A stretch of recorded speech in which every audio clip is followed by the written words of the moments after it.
Meeting for Monday, March 19th. I'll call to order at 5:01 p.m. Members present are Mark McKeever, Bruce Truca, Andrew Schock, and myself, Kevin Myers Chair. And the purpose of tonight's meeting, as we discussed in our last meeting, we need to have a decision on or before April 6th. I would like to go through the discussion again this evening and then hopefully have a decision made tonight. So we're going to hear a little bit more information, but then I'd like to have a vote whether to stay in or to go out so we can present it to full council tomorrow. We've already outlined the costs of Bucyrus Fire taking over our city EMS, and we've shown that that's cost prohibitive at this point, unless for some reason we were to see that subsidy requirements were just astronomically high. So what that leaves on the table is the possibility of going out on our own to contract our services, which you're going to hear a little bit more about from the mayor in a moment. With that option, it could continue to be a zero subsidy, and it could have a subsidy. We just force it out of a crystal ball to see. We discussed, through the paper that we had last week, the different things that we could look at, the different reasons we had versus staying in versus leaving. Just know that there's a potential either way we go for a subsidy. Sis, I wanted to ask if you mentioned something when I spoke to you earlier about if the district were to have a property tax, that would be done. Do you have any knowledge that you can expound on that? I really don't. Okay. I know that that would be up to the ambulance district as to what they wanted to do. If they wanted to if there is a subsidy, if they wanted to go to the population and say, hey, we want to pass a levy in order to do this, that would be up to them entirely. Okay. We would have no control over that. Would come out of each residence. My understanding is that would be a property tax, that sales tax is maxed out.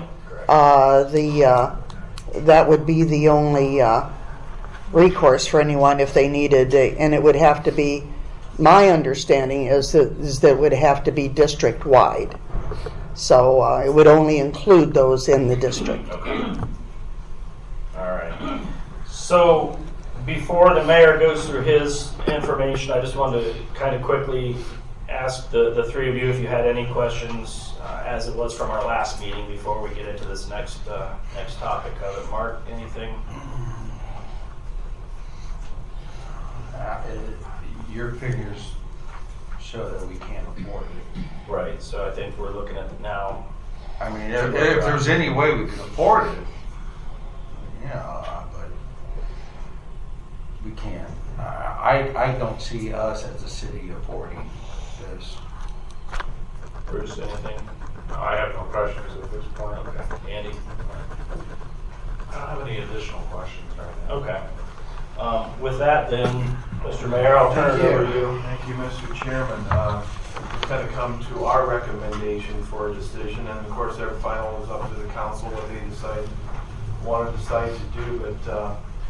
But we've met for many hours over the last 4 years, and I know Mr. Wagner and Roger, Mayor Moore, have talked about it before I was here, and it's been going on a long time. We've compared the facts and figures of our own district, and we've compared it to the sizes that are similar to us, cities that are similar to us, and how that would affect our budgets and then our manpower. Our reluctance to withdraw from this ambulance district has been a strong factor in our decision-making process.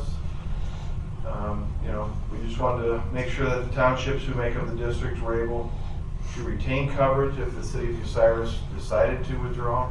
But certain factors are at play now that have forced us to look at possible options besides continuing as a member of the ambulance district. We look at the economic changes that have swept over Bucyrus and rural communities in general over the past 15 years since the district was formed, and especially over the past 10 years. Factors can't be denied. We have a 14% drop in our population. Our population is also aging.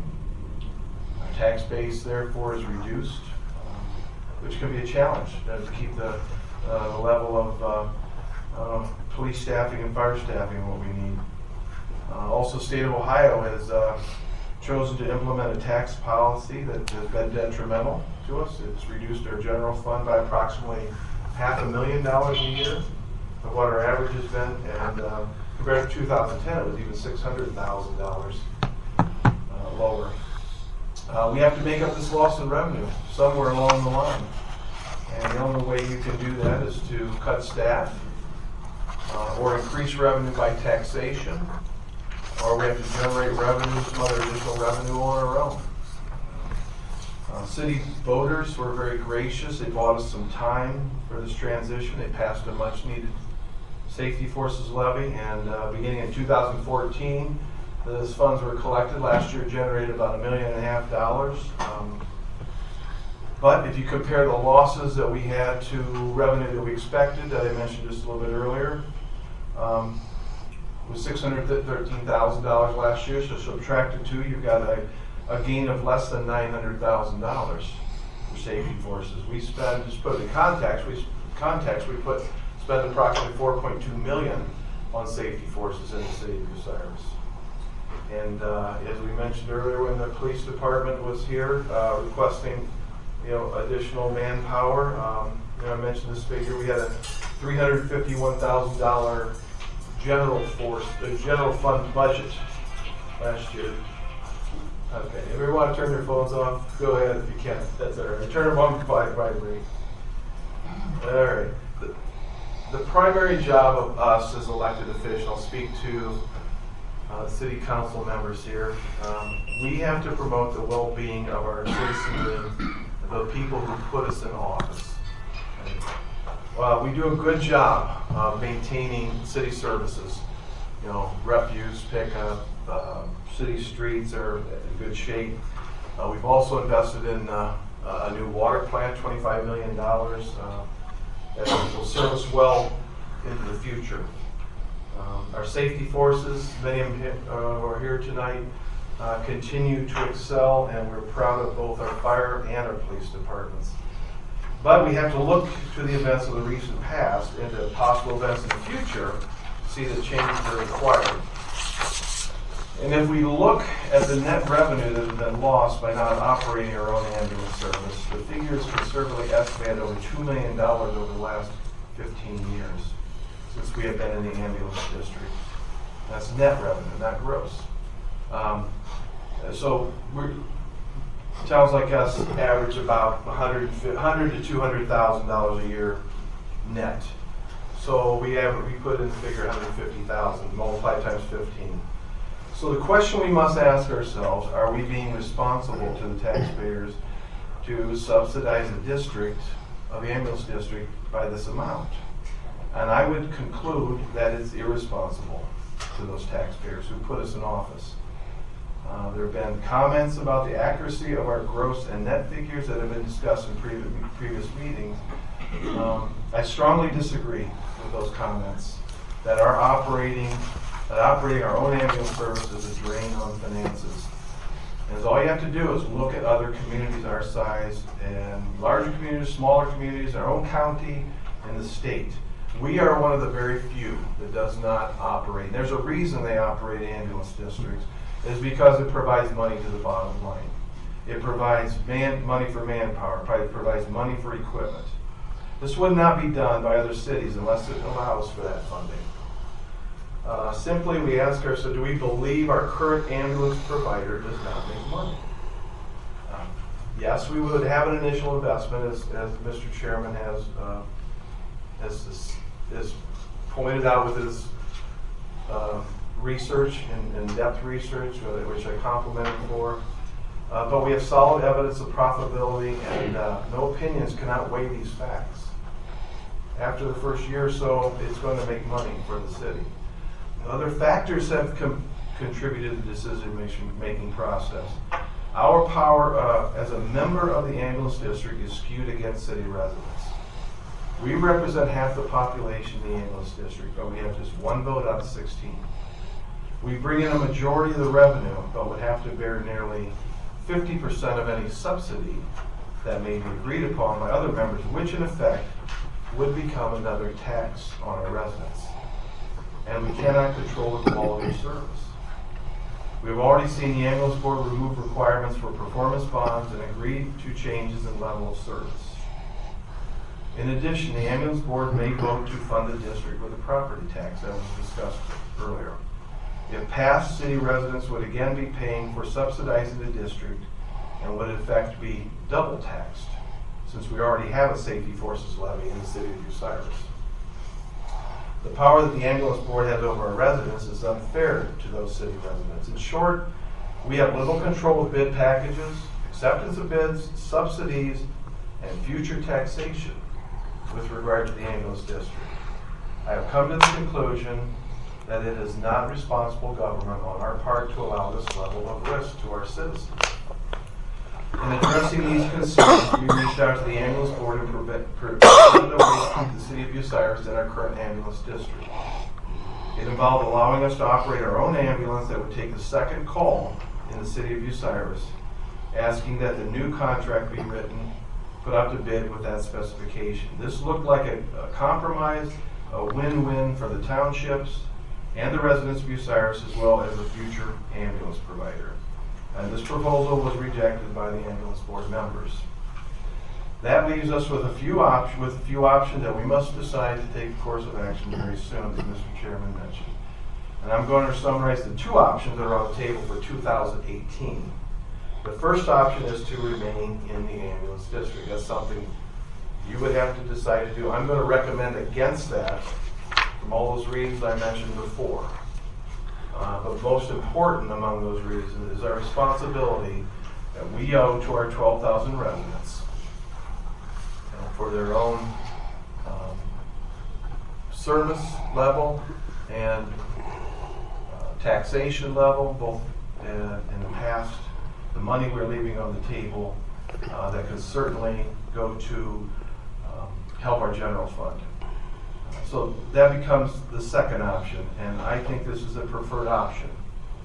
I would like you to strongly consider that we entertain bids from ambulance service providers to the city of Bucyrus, who would serve the city of Bucyrus, and then the specs would be written that would allow us to provide a second ambulance to that service, bringing in much needed revenue to the general fund and allow us to have control over the quality of provider care in the city, some control over it. I would also recommend it be written as a short-term contract, which would allow us to gradually take over operation of all EMS within our city limits in the future. In our conversation with providers, we would expect a zero subsidy. However, this is not guaranteed. If a zero subsidy is not received, then we may choose to reject all bids and provide our own service to the community, speeding up the process of complete control in the coming years. The city of Bucyrus could be a provider of EMS services to the townships in the future, similar to many communities our size whose models we would follow.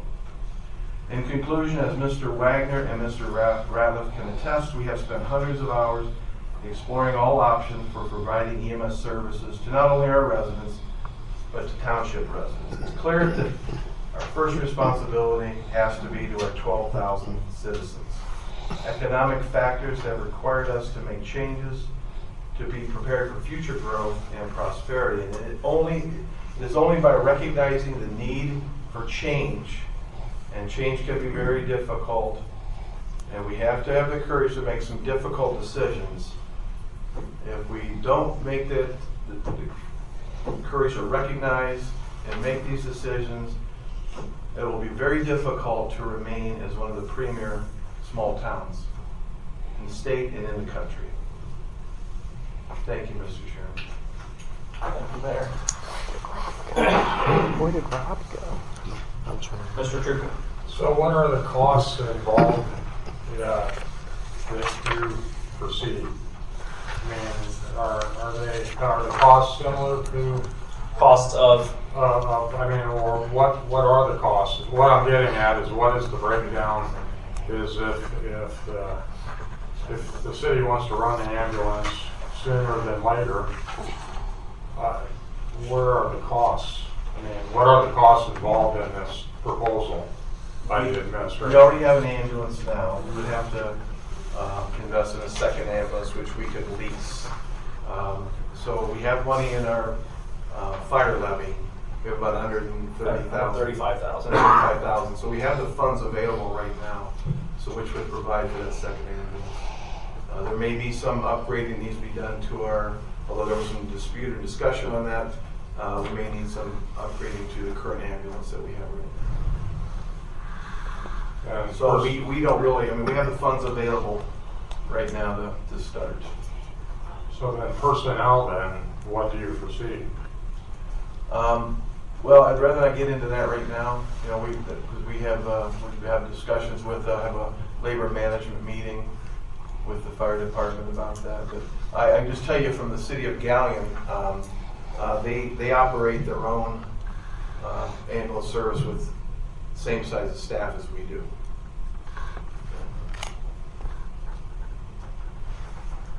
And they serve the city of Galleon of 10,000 residents and Polk Township with 2,000 residents.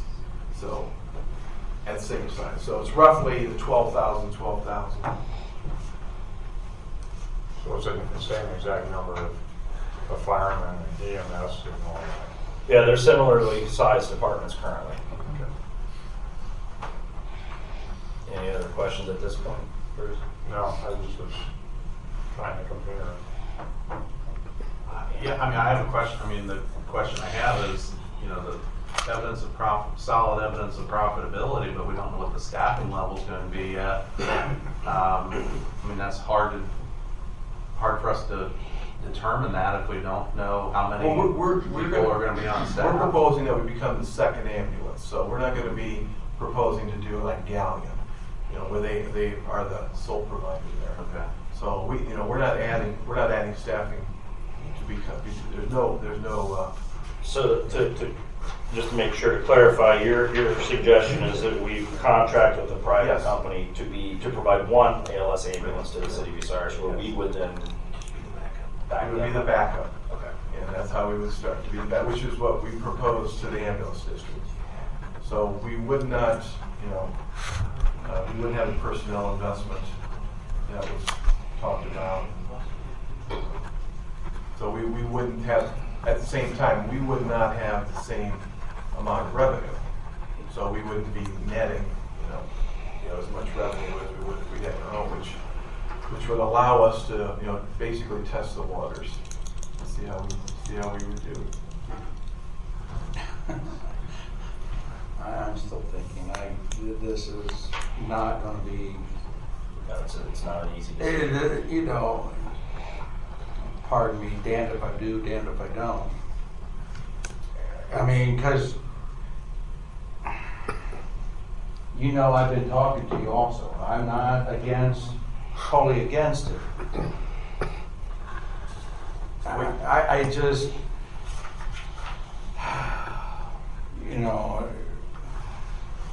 does that mean we're still gonna participate?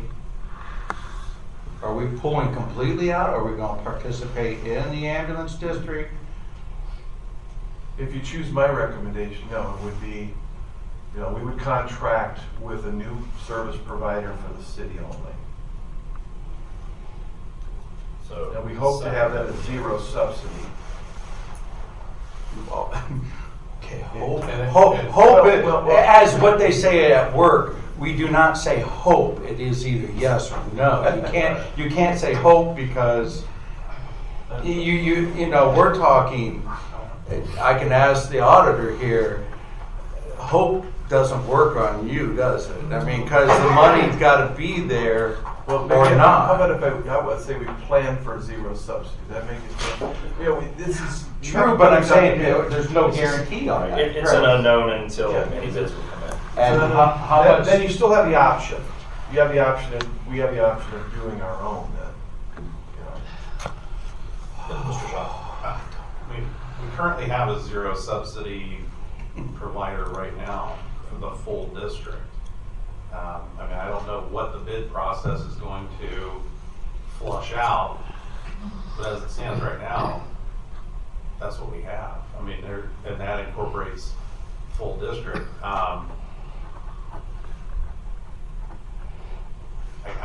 have a hard time seeing an EMS provider, and this is just my concern about this option, is an EMS provider that knows they're going to be replaced in the short term, coming in and offering us a zero subsidy, knowing that they're going to be basically pushed out.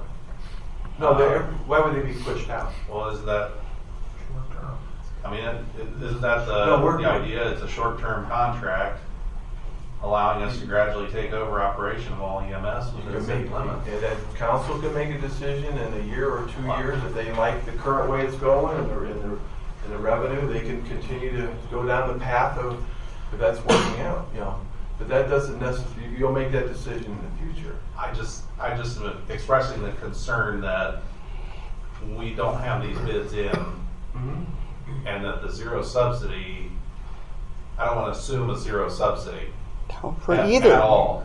way. And I don't see it likely that a provider coming in on a short-term contract that allows us to kind of eventually push them out the door, with the idea being we completely take it on ourselves.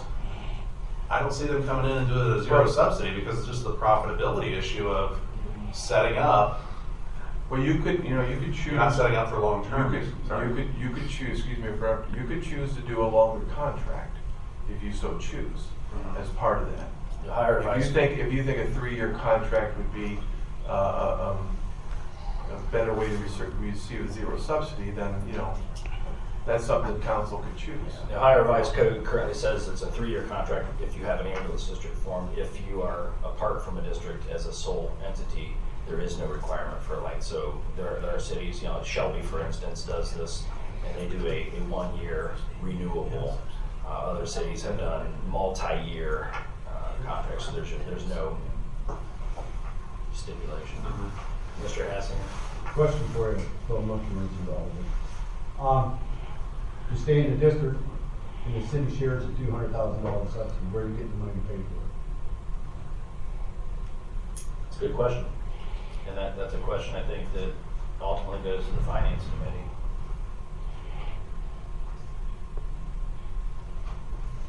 Committee. I can, the majority of the general fund is made up of safety forces. Since I came, we've added a very, very few things to the general fund. We added a part-time janitor. We've added an investment with economic development. And we've we're spending $15,000 or $20,000 a year on property maintenance officer. I mean, all which I think are very good investments. So general government is lean. It's going to be very difficult to cut $100,000 on that. You have to. Like I said, things have changed. You're sitting with 12,000 people. We have to stop that somehow. We have to stop that. We have to. There's things that are going on now that are positive things. We're working. We're working. We have a lot of people out there working. We have other employers out there hiring. We have other ones looking at us. We're not sitting around twiddling our thumbs. We're planning for increased growth and increased tax revenue. But that was a good question, and I think that needs to be addressed. If you do come up with, how are you going to explain that to this? If we got to come up with $100,000 subsidy, how are you going to explain that to taxpayers, as well as how are we going to explain the possible levying of property tax on them? I think you need to take the bull by the horns, and you can choose the 3-year subsidy. There's some details that need to be worked out there, but I think the risk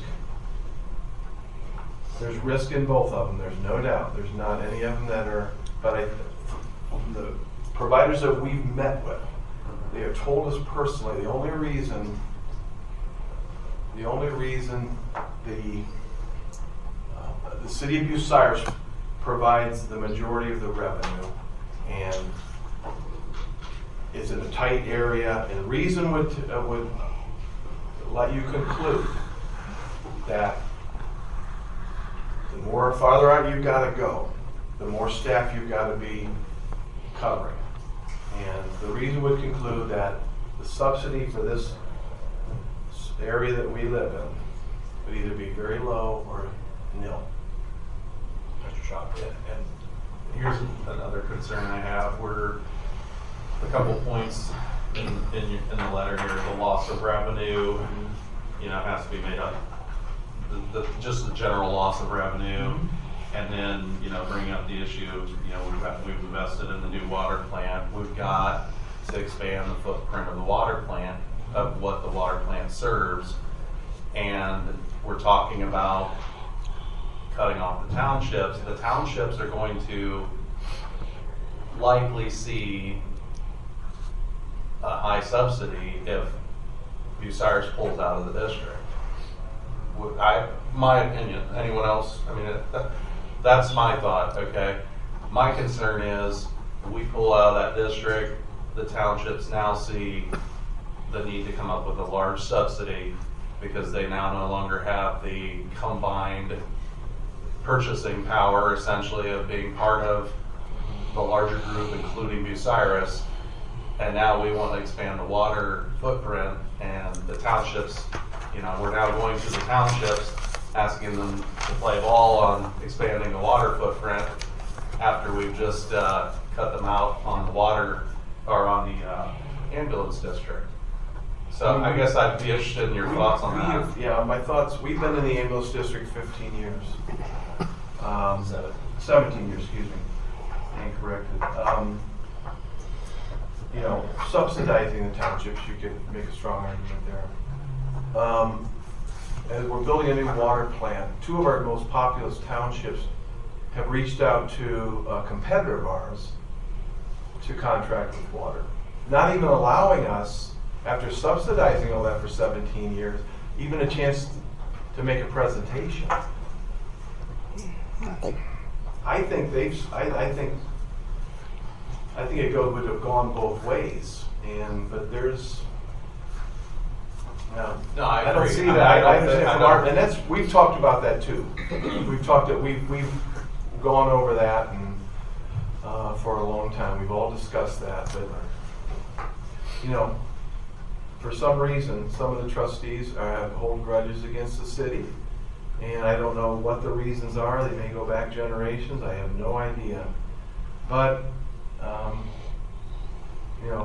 I think the possibility of selling water, if I can read into the actions of those townships, I don't think it makes a bit of difference. I mean, I'd like to think it would, but that's not how I guess it's working out in the townships. So you'd have to ask them. At the same time, I did address that in there. I mean, is that, we would like to sell water? Yeah. I mean, why would a township who has our plant 5 miles away choose to buy water from 60 miles away and not even give us a chance to bid on it? No, I don't. I'm not disagreeing with you in that scenario. Does it make any sense? It doesn't make sense to me either. Yeah. But I think carving out that situation and the fact that we're dealing with several other townships, I just don't want to put ourselves in a position where our ability to expand just gets locked down and we're staring at the same footprint for that water treatment plant for an extended period of time. I think that's a realistic concern because that would be, I think, an even bigger drain on the budget if we aren't able to expand.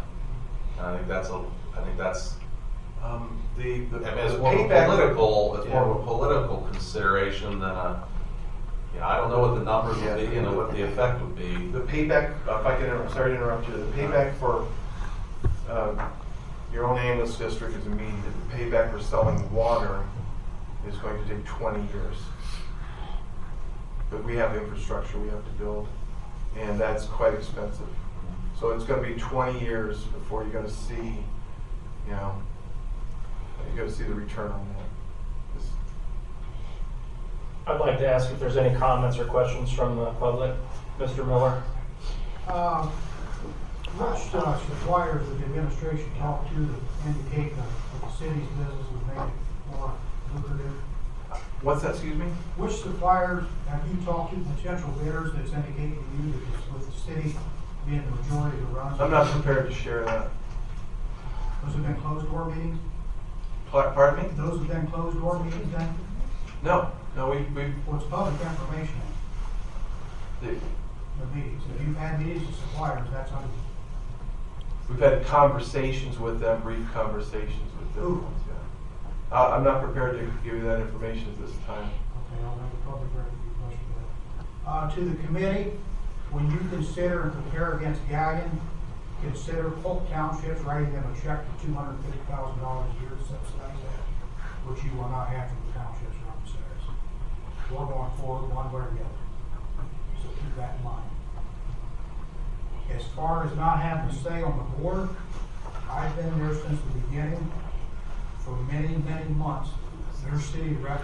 Ron Miller, Ron, would you explain who you are? Ron Miller from Holmes Township, remember the Sorry.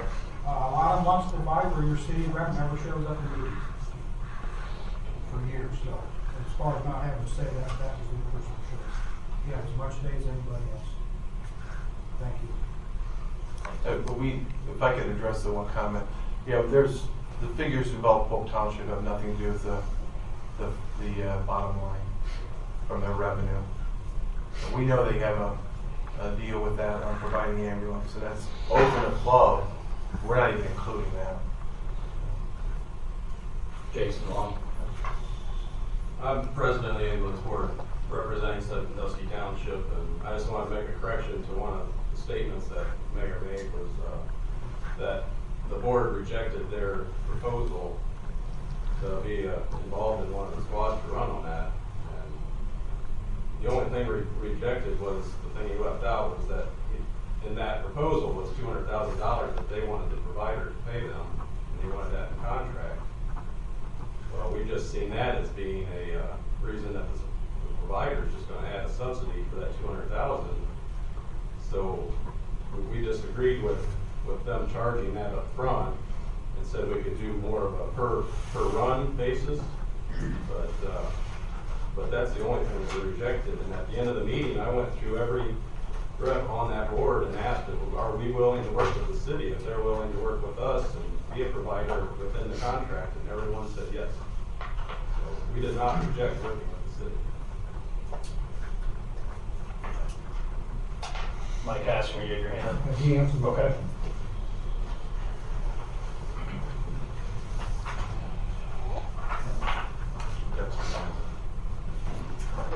Brett Young, IAFF, Local 1120. One thing I just want to address is we keep on talking about revenue, but the one thing we're leaving out is quality of service. Is it going to be adequate enough to run it on our own? And as the mayor mentioned, unfortunately we haven't had labor management meetings, so we don't know what the staffing would be, so that's unknown. And currently right now, between life support and us, at one given time we can have 7 people respond to call. So just throwing that out there.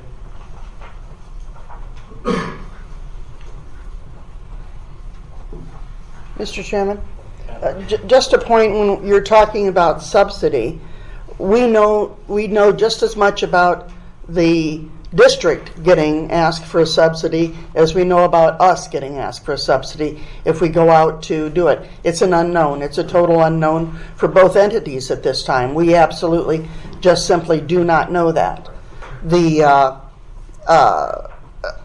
Back, I've been involved in this as long as the district's been around, basically, and we used to pay for a subsidy for ambulance service, and then we got involved in the middle of two hospitals going at it and something getting moved in, and we got a zero subsidy, and we've been able to work off of it all these years.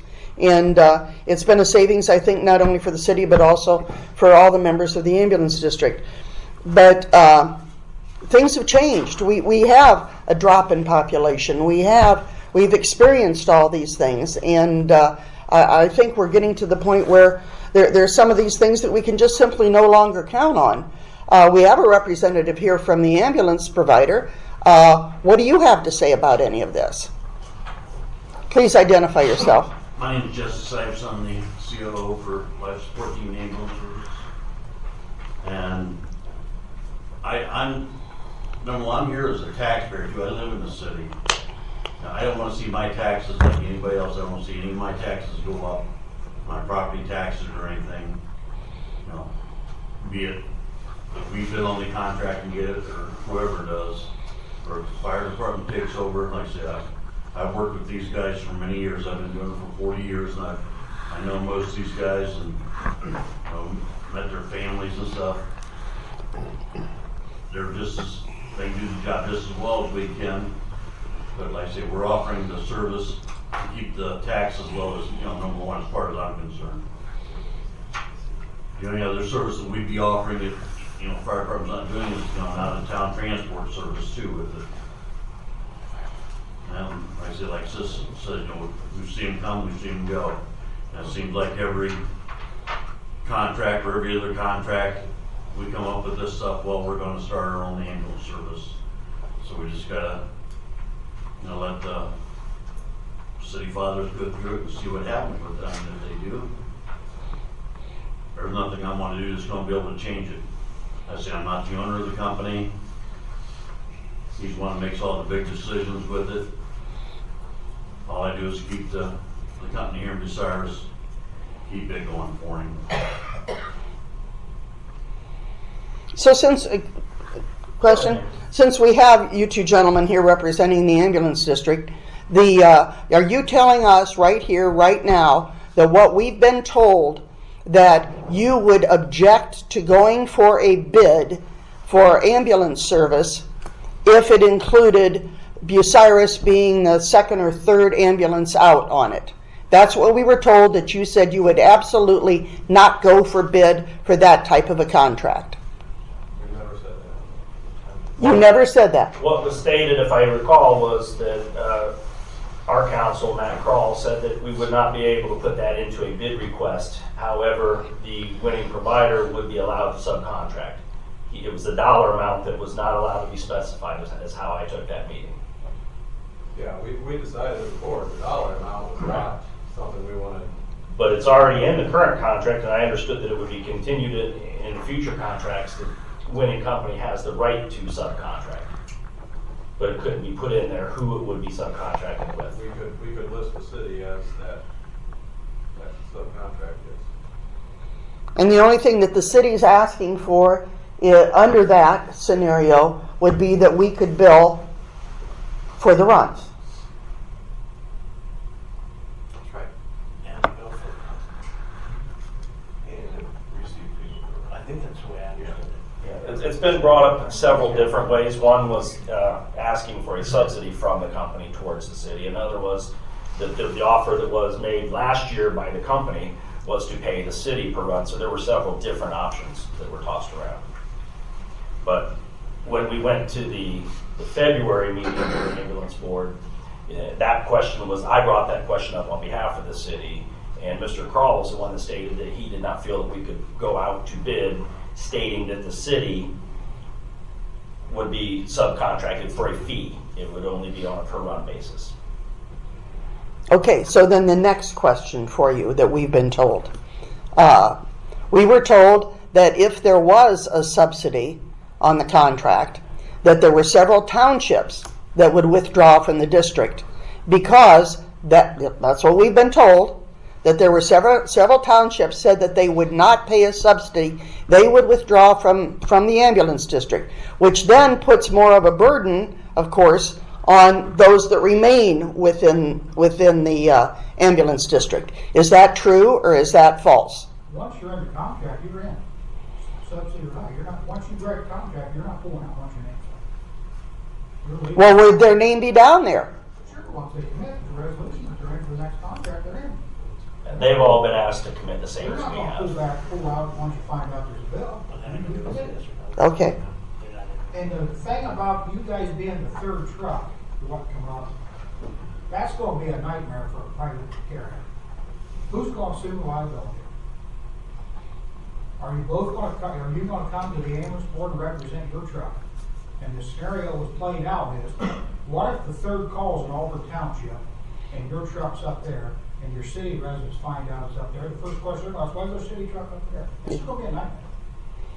You're tying the hands of the bidders of the private sector.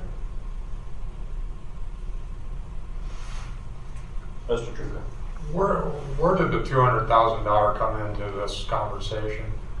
I just do it afterwards.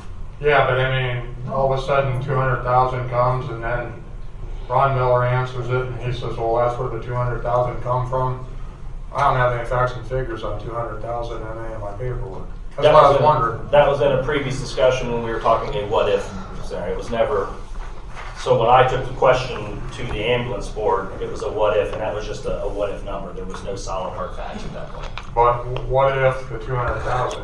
What was the surrounding conversation? What if the 200,000? Essentially, what I went to with them was to say that the administration had asked the question: could we become the third ambulance, or essentially the second ambulance of the 911? You know, as now they're required to keep 2 ambulances for 911. Their third can do private transport. What if we say you can be absolved of that second 911 ambulance, and now you only have to have 1 911 and 1 general transport ambulance? Could we step in and take the place, and they would pay us? You know, they have a set dollar figure that they've stated that what it costs them to provide an ambulance for a 24-hour shift for the whole year, and the number that the current company used was $350,000. So in my conversation, I threw out a number of $200,000 to say, you know, in a situation where we could offset some of their loss and have a gain for us at the same time. So there was never an offer made. There was never anything like that. It was a general conversation for me to explain to them the idea that the administration had. Okay. Another question. If the ambulance district stays as it is now, there is a subsidy, will you go to the voters? Right, depends on the size of the subsidy. Well, you know, the size of the subsidy varies greatly as to what we would put into it and what each one of the townships would put into it. It will vary with the townships too. Their population. Pardon me, I can't hear you, Ron. It will vary with the townships too. Depending Oh, yes. on their population. Dallas Township's got 300 people. Jefferson Township's got 3,000. So, but what says that it has to be based on population? A lot of the things that come out of the auditor's office up there when it goes on the ballot, I mean, especially like the library thing that's coming up, it's going to be based on property values. How would you propose doing it? What's fair than talking per capita?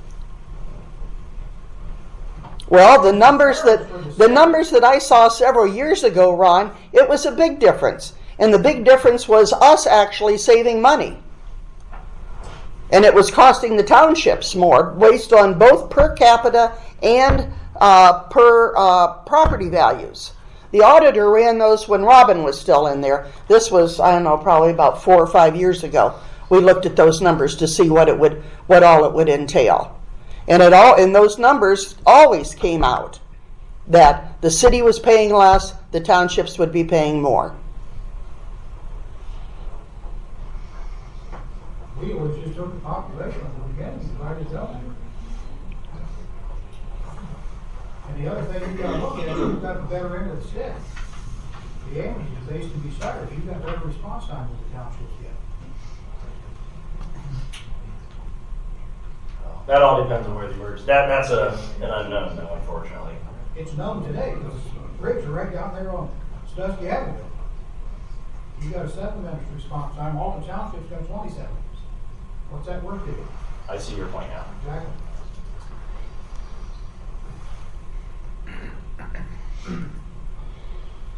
Anything further?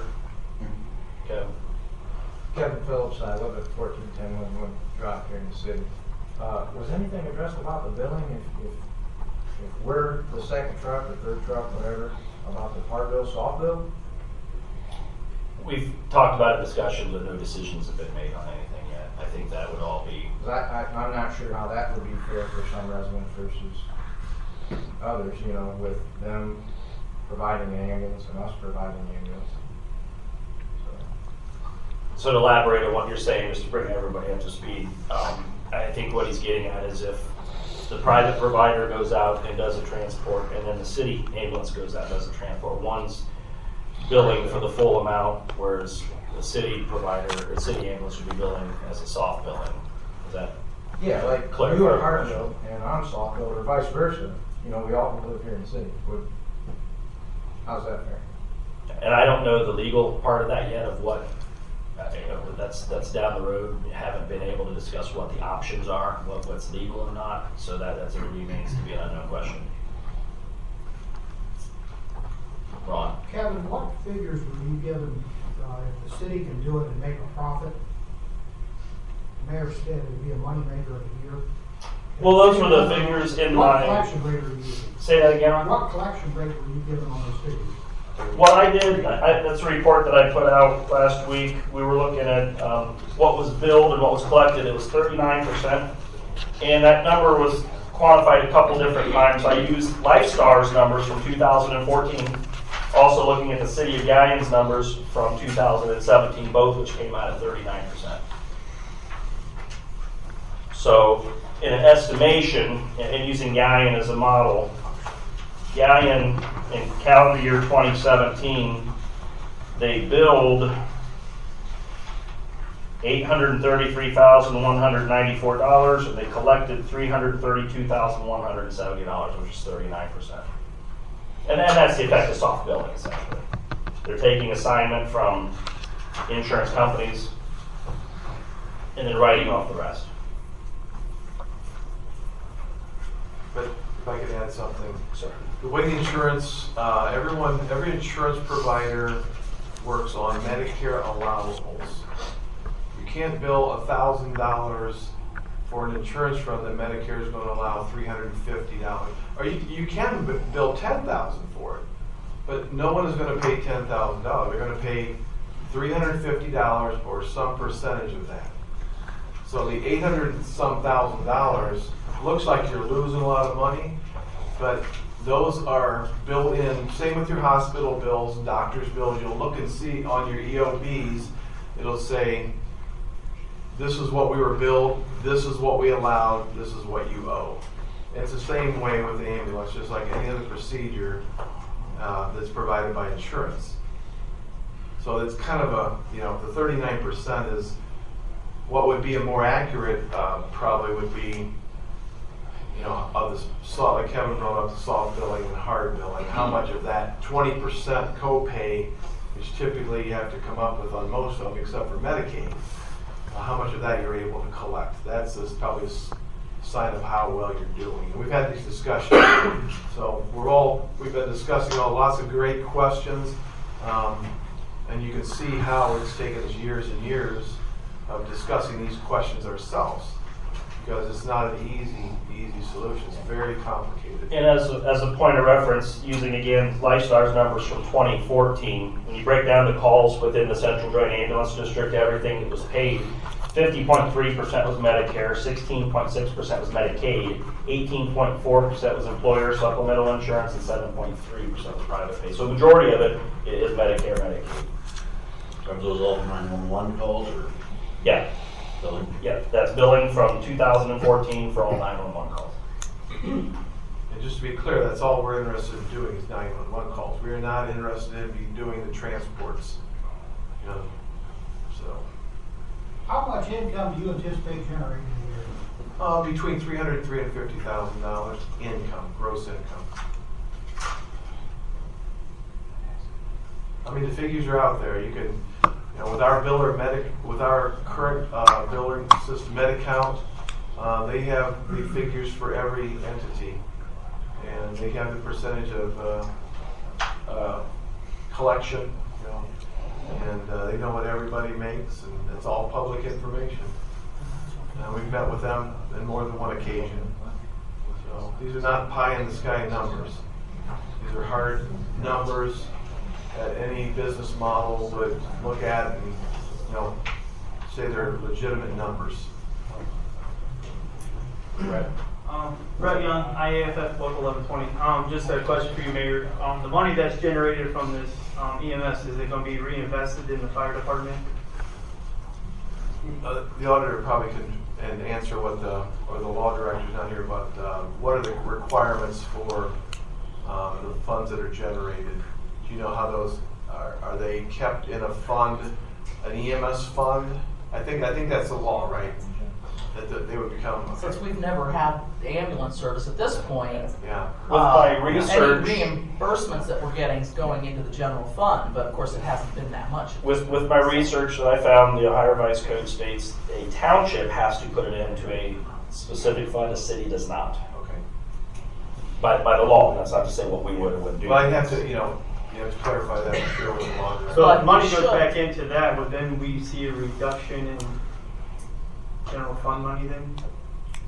No, that's not the anticipation. The anticipation would be to use that money for equipment that we can't afford to buy now. To allow us to take some pressure off of those types of purchases. I mean, acting chief proposed several $100,000 of equipment that's needed at the fire department right now, and or will be very soon. And we just, need a way to come up with that. Ron Miller. Joyce, do you see it as a moneymaker?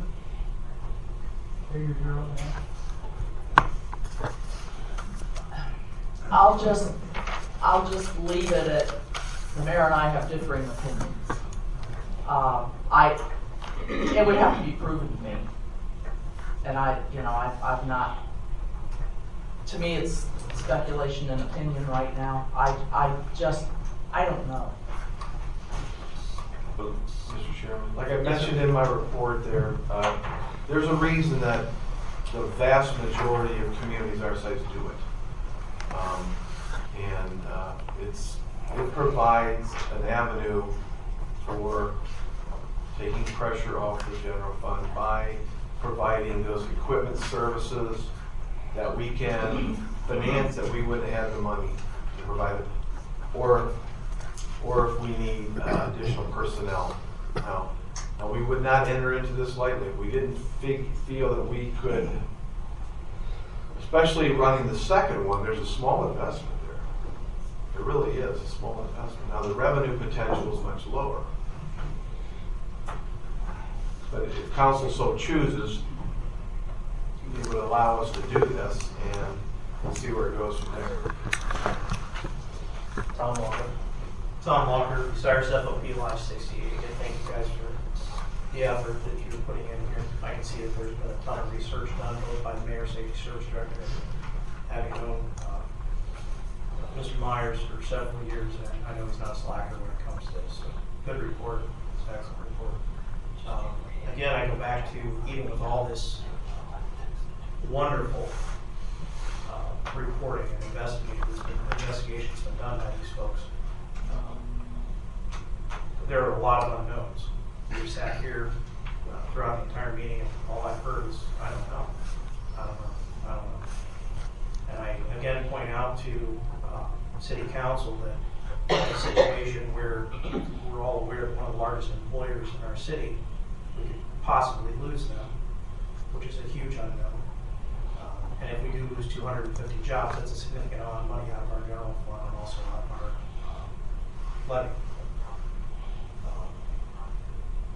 I also, in listening to many of you talk about the bidding process, it sounds like there's more power in numbers here when it comes to getting zero subsidies. I would say that if you pull out of the joint ambulance district right now, the likelihood of getting a zero subsidy is probably going to be very, very minimal. So your buying power is going to be with the joint ambulance district. And in using the numbers that have been provided we're talking from the mayor and safety service director, $300,000 to $350,000 worth of revenue. And based on the research that Mr. Myers gave us, you're talking about just in personnel alone, you're going to be adding anywhere from $270,000 to $560,000, or $270,000 to $540,000. If I could just correct you real quick, Yeah. there's two different things at play here. Okay. The cost that I outlined would be if we undertook EMS as by ourselves, and what the mayor proposed this evening was to bid out to a contractor that they would provide money. So there is a difference, just to clarify that. Okay. I guess where I'm going with this is with a lot of the I-don't-knows that are going on here, and the buying power that we have, and the bidding power, I guess I should say, that we have in the joint ambulance district. I think prudent thing would be to remain with the joint ambulance district at this time and do a much more thorough research as the future goes on, especially after we find out what's going on with General Electric. Again, another concern is very important for you, and I know you guys all know this. If this venture does not pan out, right here are the people that are going to get laid off, and you're going to be struggling with the ambulance and the police department. So, I think you need to consider that. I would appreciate it if you would. Thank you. Mr. Hassinger. I would just like to counter something Tom just said there. If I'm Walmart and I'm building in town, I'm going to go and I'm going to locate and give the best price to where the bulk of my business is going to be. And honestly, the zero subsidy is more apt to happen keeping services on their own than in the township.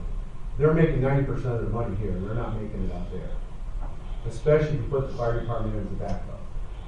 If you stay in the district and there's a subsidy and you don't have money, I would suggest you take it from the PD's budget if they're opposed to pulling out and do it the other way. Well, I would like to just address that, and this is not a battle between the fire department and the police department. I would ask Mr. Miller, the president of the district, if they would enlighten us on where that money, that breakdown comes from. How much money is actually percentage-wise is from, as far as the collections, comes from within the city versus the townships. If you're at liberty to talk about that. They're really not going to have that data because they're not the provider. We can get it. Okay. The last report we asked for, the same amount of revenue from townships as for the city. We requested about 70 townships, 30. So the bulk of the money that they're collecting is coming from the townships and not from the city. No, it's 50-50, as far as townships out there. So it's happening. Is that gross dollars or on a percentage? Sure. Kevin, Yes, sir. So Tom, one of the things we looked at too is starting our own EMS and then going out into the district too. What we found by the amount of staff we would have to add and the amount of equipment, with the revenue that we would receive, we would be losing hundreds of thousands of dollars. You just put the numbers to it by going out into townships and doing it ourselves. And then we would have to ask the townships to subsidize that loss. And we, city taxpayers, couldn't do that. So the majority of the revenue, it is in the city. It is in the city. By going out there, that's where the subsidy comes into play. And you just got to put the numbers to it to see that.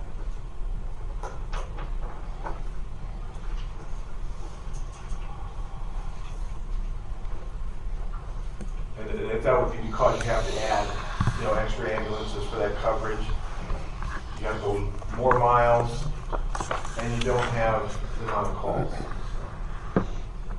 I just wonder if the city had. Would you identify yourself, please? I'm Barb Blackford, live here in the city. I wondered if they'd ever considered having an independent feasibility study done. Several years ago, the county paid for such a study, and it was found that we couldn't afford it, and we were advised to begin the district and go from there. So, we're sitting here like he said, Thompson, we're hearing I don't know and different opinions on this and that. and everybody can do a study, and you can kind of make it say what you want to. But if you have an independent person come in and do it, you're gonna get the true facts.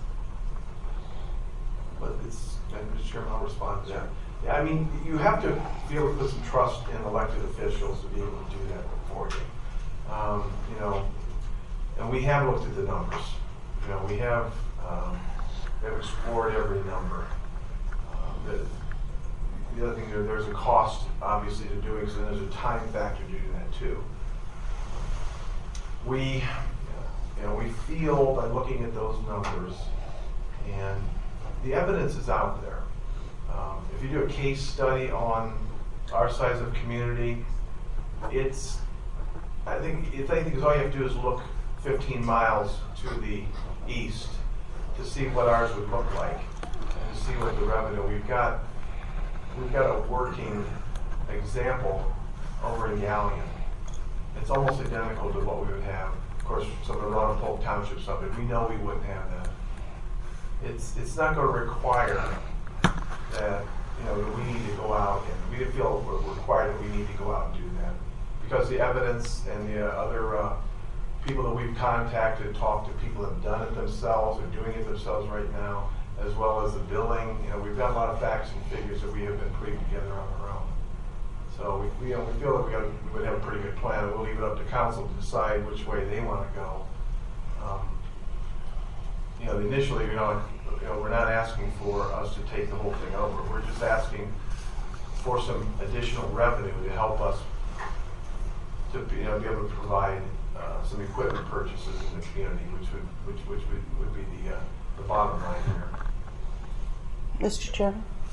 Right now over in Galleon, how many ambulances do they have that are in service? They have 3 ambulances. What they have is a minimum staffing level of 4, which is 1 more than we do now. And then they also have their fire chief and a 40-hour, so an 8-hour-a-day inspector. They're there at an extreme emergency when there's a 3rd run. But they've got what we would be looking at if we were doing our own. You'd have the 4 guys, and they've got 3 vehicles right now. That's it. Can I add one thing? Yeah, absolutely. They also have Crestline that's close, that has served as a backup for them in case they have a fire or something of emergency. So with us, we're talking about a 15 to 20 minute delay. Just kind of help out with that.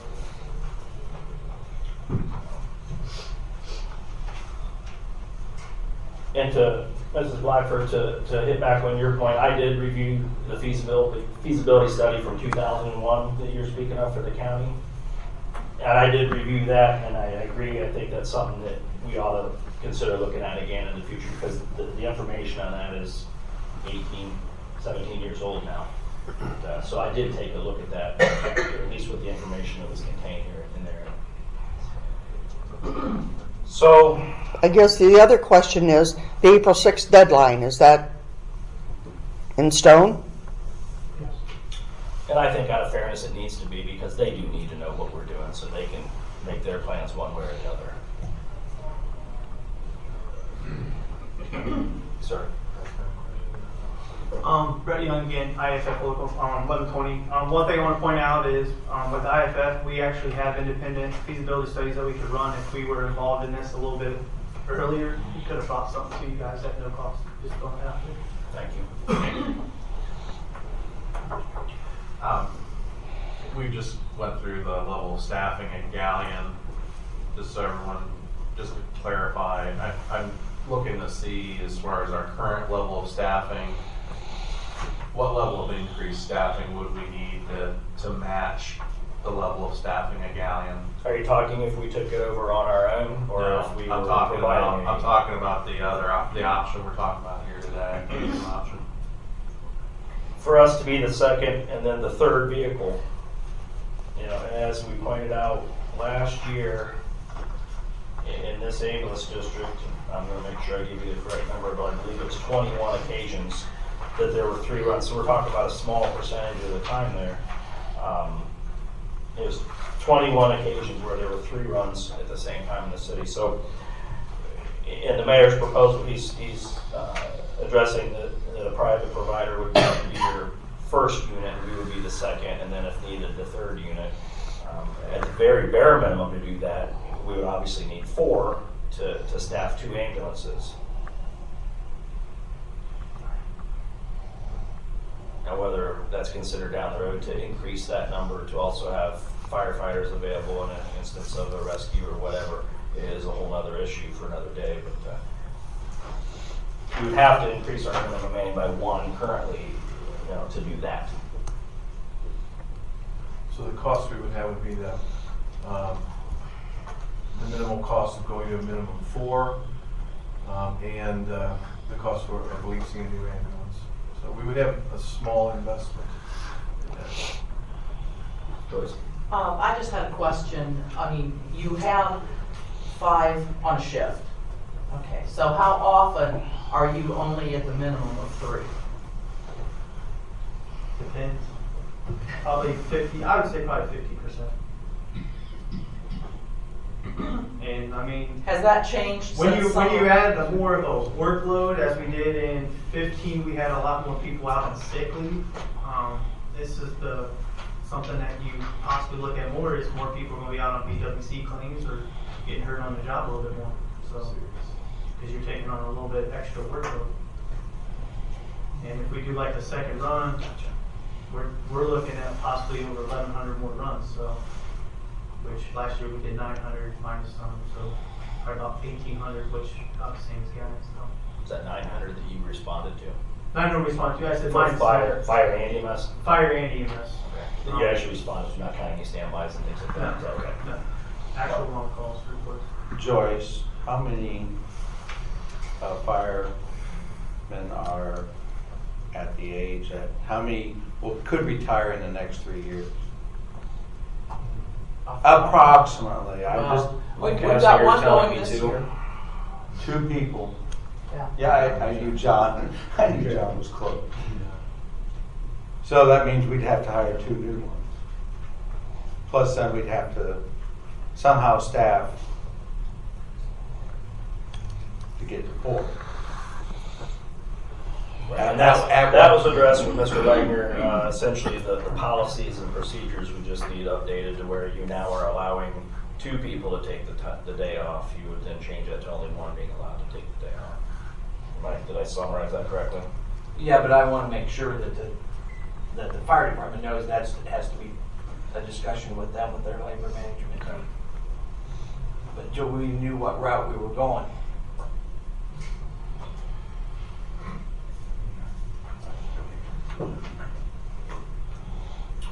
So the impasse that we're at now, with the deadline coming, we have to either make a decision tonight, or we're going to have to call some special meetings between now and then if you need more time to think about it. And I made it very clear earlier that this is an extremely important decision, and one that we should not take lightly or with a grain of salt. A lot of good information is presented on both sides, pros and cons, and it's a matter of weighing them out and making a decision at that point.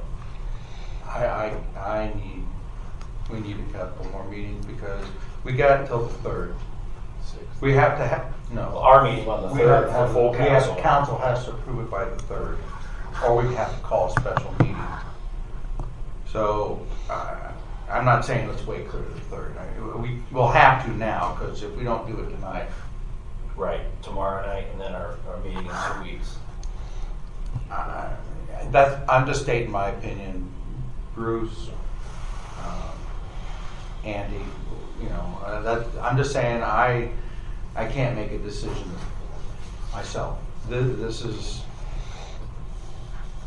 it's a lot of money, a lot of decisions. It can affect a lot of, let alone the townships. I have family that lives in Bucyrus Township. I have to worry about them too. And it's not just because of my family. I have friends that live in the other townships, and they depend on, like I said, it takes 27 minutes to get to the township. Is that what it is? Yeah, from my experience, the farthest outlying areas were about 18 to 19 minutes response time. Okay, I just said what he said. I don't have fact. Do you feel that we can come to an agreement or a conclusion. But if we meet again, obviously this Thursday we have committee meetings and then maybe one other special meeting. I think so. We really got to discuss this. I need some more facts and figures.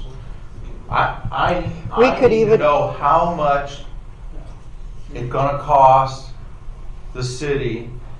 How soon are we going to recoup the cost? Is it going to affect the police budget? Is it going to affect our city workers? Are we going to have to? I need to know, where is this money coming from, other than the $135,000? I know that would be used part of it, but I'm saying for the manning, for the additional equipment, because I need to know exactly what is our upfront cost going to be if we were to do this. I need to know what that actual figure is going to be. That's outlined in. But I want to know exactly how much it's going to be. I mean, where's it going to come out? Recommendation, we can, by tomorrow at the council meeting, we can give you the bullet points and the costs and everything, and get out tomorrow for you. Well, I think you probably have till Thursday till the committee meetings. Right. Well, why don't we give it to you tomorrow, that way you can review it. It'll be good by Thursday. Bruce, are you okay with that? Well, right now, I'm in total fog, because if the ambulance actually makes money, then the money that's made by the ambulance only can be used for equipment. And how do you ever increase the staffing in the fire department and the police department? But in the meantime, the ambulance is making money, but I'd like to see the staffing go up.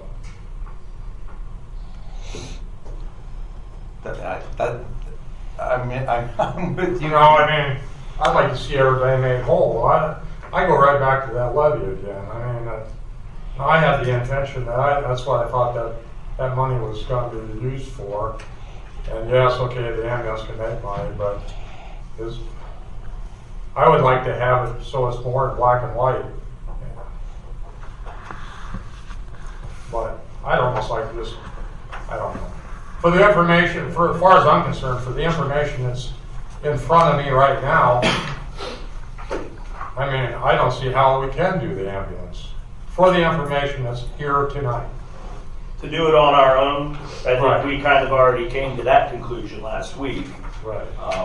Now we're left with the option of, do we remain a member of the district and go as it's been with that, or do we walk away from that and do it on our own with a private provider providing an ambulance? That's the decision I think where we're at now. I don't think the administration's even at this point asking us to consider taking it on 100% on our own because of the lack of financing to be able to provide the staff that would be required. So I think that door has been shut for right now. Even now tonight, this new proposal, I don't know, there's no facts and figures to go along with it. That's where I'm at. If I have to decide tonight whether we do this new proposal or stick with the ambulance district, I propose to stick with the ambulance district because I don't know any of the other information. Mr. Mayor, I just addressed Mr. Truca. 2 weeks ago, when the police department was here, I passed out the changes in spending, Right. Pre-safety forces levy and post up through last year. Do you remember that one where I went through everything? I'll get another copy and show you, and then bring that to everybody tomorrow also. We have gone over all those figures before. And just to be clear, like Mr. Chairman said, we've confused a lot tonight because we've talked about taking over ourselves in our comparison to Galleon. We're not really asking for that. So I think it's kind of muddied everything. We're asking for something a lot less of an investment, a lot less of a risk. Go ahead. You go first, Andy. Well, I was just going to say, I don't think anyone's ready to make a full decision tonight, but I do think that option, this additional option that's been put out there, I think think everybody wants to see more detail. I mean, that's the message I'm hearing is we need more detail as to how exactly is that going to work, because the last thing anyone wants to do is say go and then find out that it's unprofitable and that we end up in a worse position as a result. So I guess that's my takeaway on needing a little more detail as to what the actual expense structure of that option is going to look like before we commit to it. My suggestion at this point in time is that if the administration brings some information tomorrow night, we'll also have Thursday evening that it could be discussed. But I think that if we're going to do another special meeting of the committee, that we make it a council of the whole, that we bring all of council in for this discussion, for it to continue from this point on. So whenever we have it all, and whenever this is a discussion item, it is the entire council that's doing the discussion. And likewise, I'd encourage if you, members of the public, that have any other questions or concerns, please share them with us so that we can address them with the group. That would, because it does seek the reason that there might be something we're not addressing that you want to address, that we owe that to you. So I encourage that from you all as well. So with that, if there's nothing else to come tonight, then I'll ask for a motion to adjourn this with the understanding that we'll discuss this again Thursday and see if we're ready to make a decision or if we need another future meeting. So I'll ask for a motion to adjourn. We stand adjourned at 6:18 p.m.